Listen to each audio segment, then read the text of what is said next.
Welcome back to another video, everybody.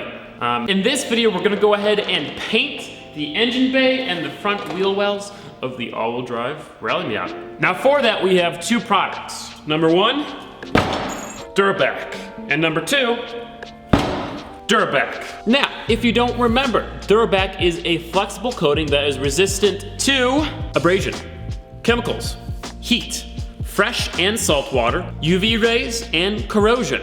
It's essentially the ultimate bed liner.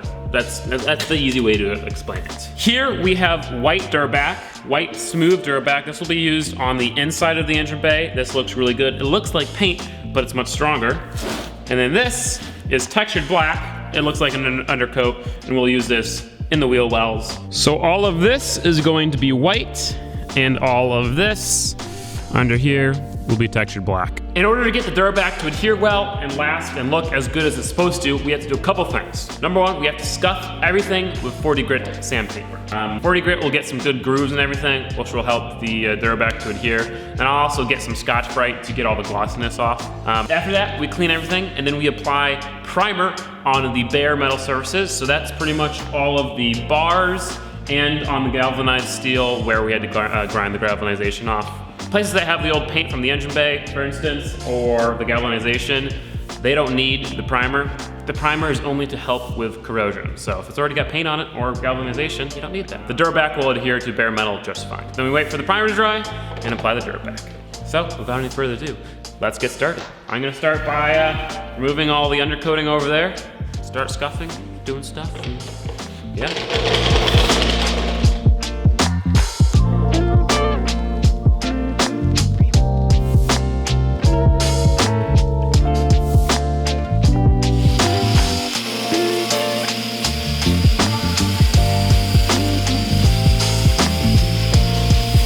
Did I hear you coughing earlier a little bit? God. Oh. If I get the CV from Pasha, oh. I don't have it, all right? Pasha was at the gym yesterday. And he's being unsmart. And if I get sick because of his foolishness, no. No. No. You're fired.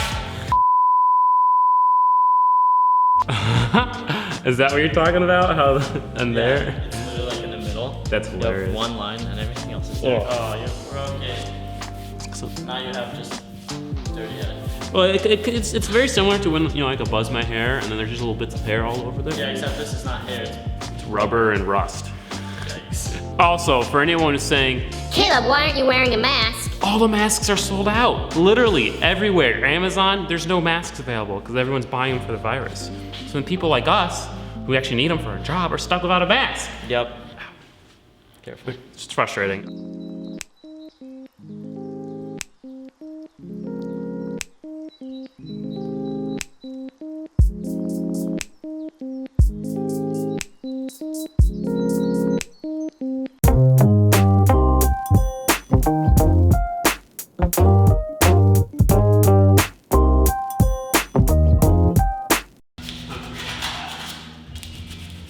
Oh shoot, is this still filming? Huh? Oh, it's still filming. From when? From before he got here. Yeah, I actually left the camera on during lunch.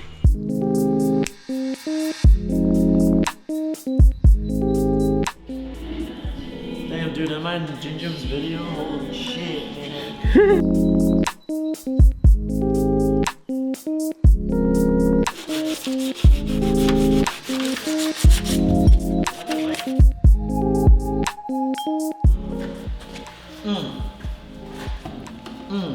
Yeah. Yeah.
Durabach provided this very unique primer to use before applying the Durabach, which I really appreciate, but they only sent me one can.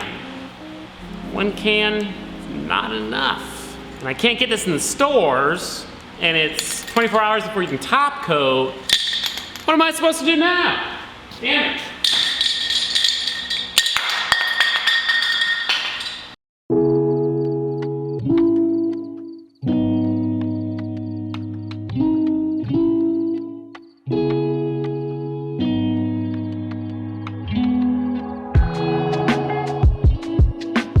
Thankfully, I have this zinc primer which can be top coated in 15 minutes, so I'll come back after all the grain stuff is cured, scuff it up, paint this over it, and then we can put the Durabach on a few minutes after that. So I'll see you guys in 24 hours.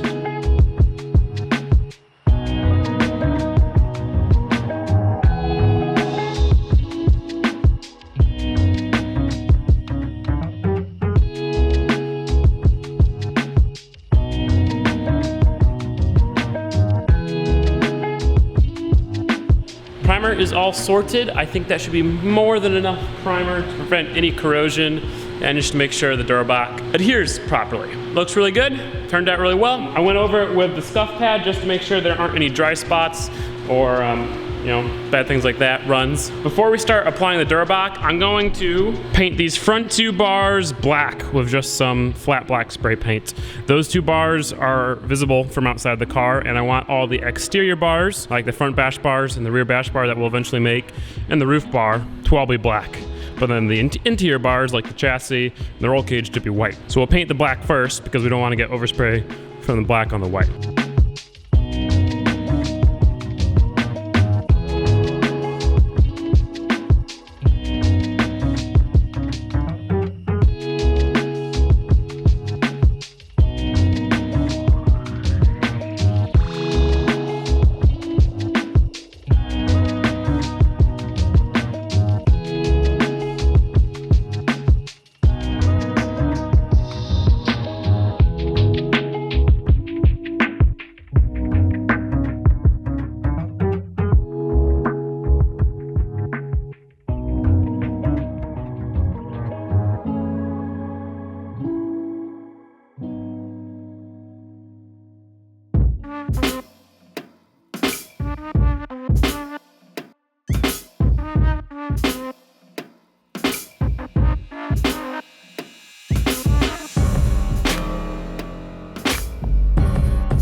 What? Why has this been recording for 7 minutes? What the frick?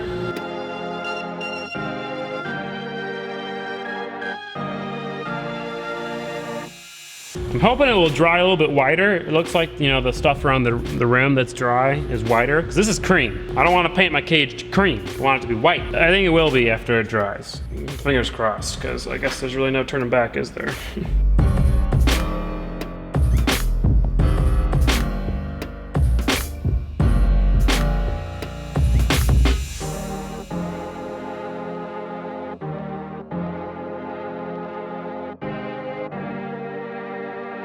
I'm gonna stop applying the Durabach for now because I'm a little nervous about how the finished product is going to look. Obviously, this is a brush-on finish. You can spray it on and then you can roll it on, but for this application, I kind of have to brush it on. And with that, I don't know. Obviously, this firewall kind of looks like I just brushed glue all over the thing. You know, there's lots of runs. It kind of looks like crap. But I am hopeful because I was really surprised as to how well, you know, this textured black stuff worked. And it does seem to have pretty good self-leveling. You know, when you brush it on, you can see a bunch of brush strokes, and then 5 minutes later, all those brush strokes are gone. But it still doesn't, you know, all those runs, the problem is that there are so many little nooks and crevices for the product to build up on, that and then it starts to run. You know, I stopped after applying it on the top hat. I'm gonna wait, I'm gonna apply 2-3 layers on the firewall.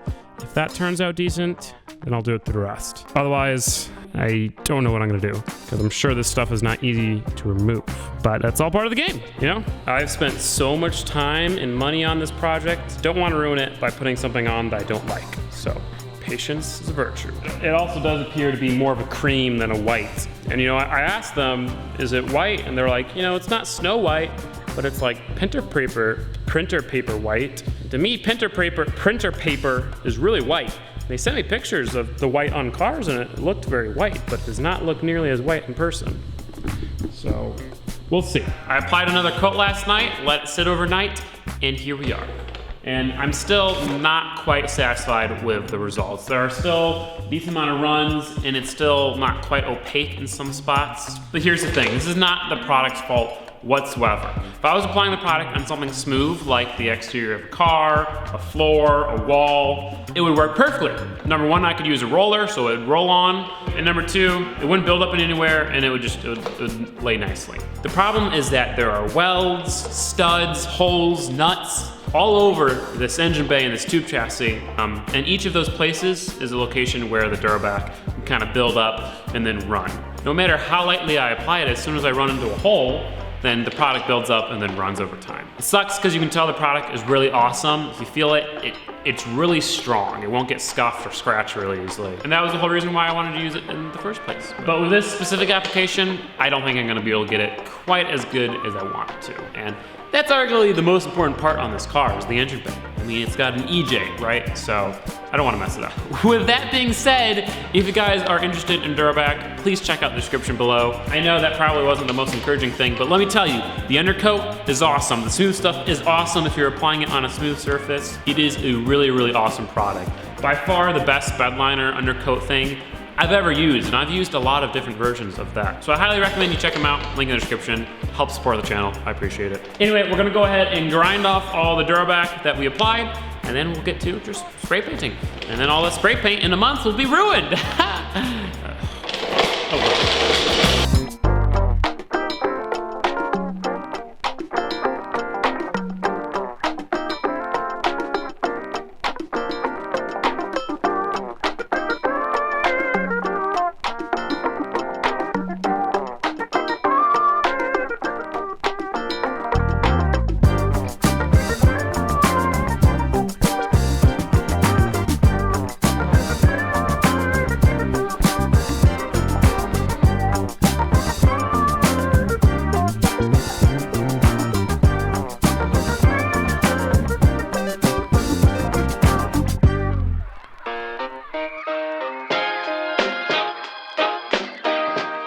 Well, the spray paint turned out really, really awesome. This definitely a really good product, definitely a really good spray paint.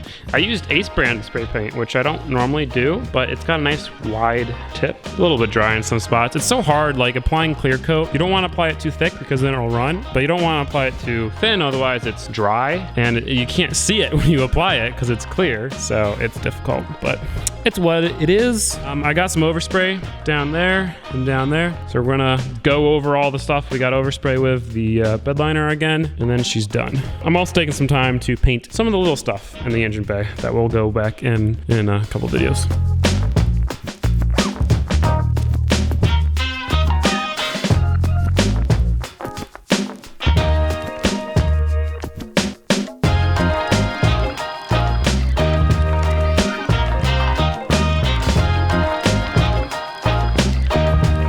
And now that's white as well.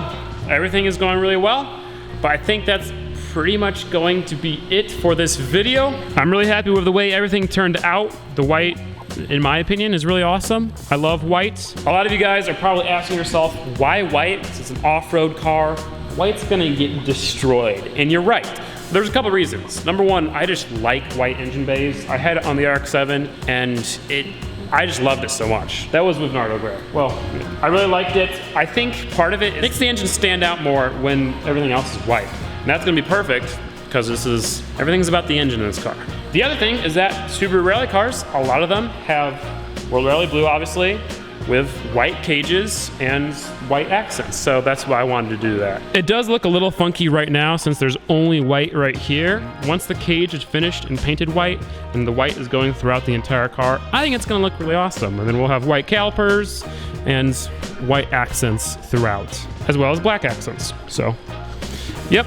So that brings me to a question. Would you guys rather see me finish the cage and paint the cage in one video, or do it in 2 separate videos, like we did with this? Personally, I'm half and half. I like doing it in one video because I feel like the video is a little bit more in depth, it's a little bit better, a little bit longer. But I also like doing it in 2 separate videos because it gives me a little bit more time to focus on the actual project. Because if I do it all in one video, I want to try to get that video done as fast as possible to get it out to you guys. And then of course, if I do it into 2 videos, I do make a little bit more money, which is nice. If I'm only posting like once a week, it gets rough sometimes, but I'm down for either, so I want to hear your guys' opinions. Do you like it when the videos are a little bit shorter, a little bit more spread out, maybe a little bit more in-depth and different topics, or you like a longer video with more stuff in it? Patrons, if you guys are a patron, then you're seeing this 3 days early and you can answer me live and I'll actually respond.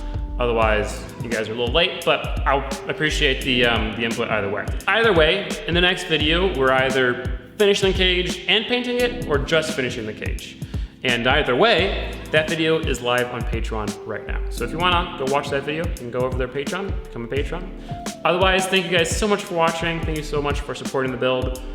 We're getting there. You know, a little bit more painting, a little bit more welding, and then everything is going in for final assembly. So that's exciting. Hopefully, coronavirus doesn't put too much of a damper on anything though. I don't know what could happen, but for instance, I need to order the exhaust parts and stuff. I should order all that as soon as possible, so in case if anything shuts down, I still get it. Oh, even like Amazon. Amazon stopped delivering stuff that's not medical. I think. I saw some article, I didn't read it, I just read the headline. Anyway, peace out guys, bye-bye.